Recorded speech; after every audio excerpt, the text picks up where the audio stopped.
मेरा जल रहा है, आग लगी है सीने में, हुक्मरां सब व्यस्त हैं खून गरीब का पीने में।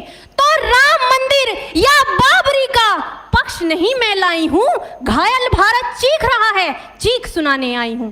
परम आदरणीय सभापति महोदय, मंचासीन निर्णायक मंडल समिति एवं उपस्थित मेरे प्यारे साथियों, मैं आरक्षी घायल भारत चीख रहा है, चीख सुनाने आई हूं।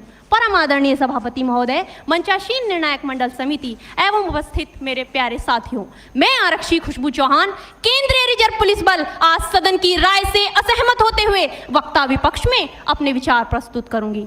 महोदय, दर्द हद से तब गुजरने लगता है जब मेरी आंखों के सामने ताज, पुलवामा, छत्तीसगढ़ में शहीद हुए जवानों के शत विशत अधजले शरीर के टुकड़े, रेत के टीलों से ऊपर जाती लाशों के ढेर और कश्मीर की खून से सनी लाल रंग की सड़कों के दृश्य सामने आते हैं।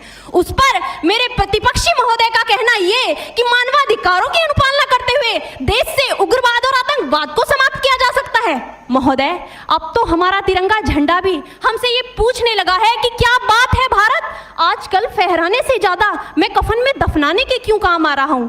महोदय, हृदय तो उस दिन फट गया जब बूढ़ी मां अपने बेटे के चिथड़ों को देखकर बोली कि साहब, आप तो भर्ती में 1 इंच भी कम नहीं लेते, मैं आधा शरीर कैसे ले लूं।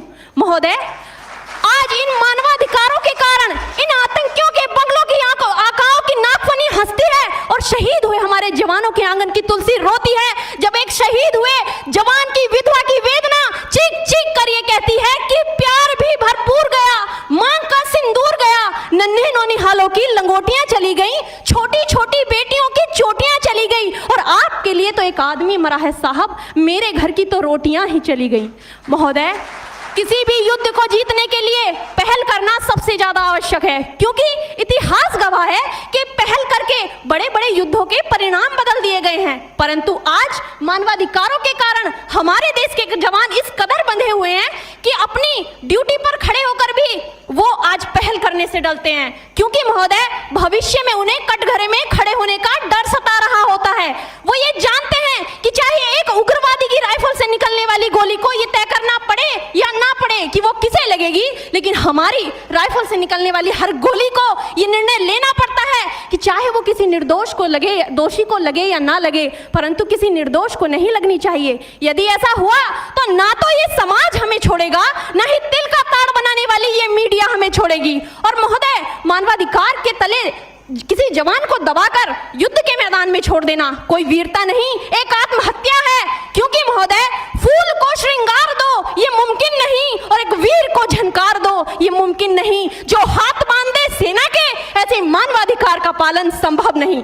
महोदय, आज सत्यनिष्ठा के मार्ग पर चलते हुए भी हमारे देश का जवान इन आतंकवादियों, इन पत्थरबाजों से डरता है, क्योंकि वो जानता है कि उसकी राइफल से निकलने वाली गोली अगर टारगेट को हिट नहीं भी करेगी तो भी 400 मीटर तक जाएगी, और यदि इस बीच वो किसी निर्दोष को लग गई तो महोदय हमें अपनी नौकरी से हाथ तक धोना पड़ सकता है। और महोदय, अपनी नौकरी को बचाने की खातिर एक जवान आज ये सोचता है कि चाहे सांप मरे या ना मरे, परंतु लाठी नहीं टूटनी चाहिए, क्योंकि आज हमारे देश के हालात कुछ ऐसे हो गए हैं कि चिरागों को हवाओं में उछाला जा रहा है, हवाओं पर भी रोब डाला जा रहा है। अरे हम ही तो बुनियाद है आंतरिक सुरक्षा की, और आज हमें ही नौकरी से निकाला जा रहा है।